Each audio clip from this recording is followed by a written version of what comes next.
కేంద్ర ప్రభుత్వం నుంచి అనుమతులు తీసుకొచ్చి కేంద్ర ప్రభుత్వం కూడా మనం కడతా ఉన్న ప్రాజెక్టులకు సంబంధించి ప్రతి నీటి బొట్టుపై అనుమతులు ఇచ్చే వరకు మా పోరాటం కొనసాగుతూనే ఉంటుంది.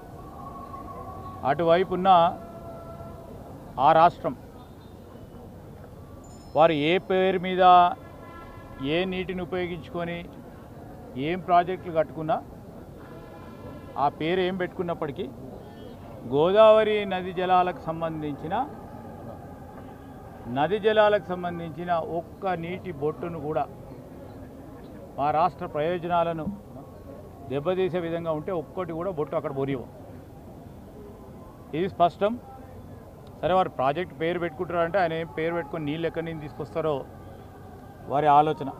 కానీ ఈరోజు స్పష్టంగా చెప్తా ఉన్నాం, ఒక ప్రక్కన గోదావరి వాటర్ రివర్ డిస్ప్యూట్కు సంబంధించిన ట్రిబ్యునలే కానీ, కృష్ణా వాటర్కు సంబంధించిన ట్రిబ్యునలే కానీ, మనకు సంబంధించిన నికర జలాలు వరద జలాలకు సంబంధించిన అంశం విషయంలో స్పష్టంగా మన నీటి వినియోగత గురించి, మనకు వచ్చే వాటా గురించి స్పష్టంగా ఉంది. ఇక్కడ ప్రాజెక్టులు కట్టి తీరుతాం,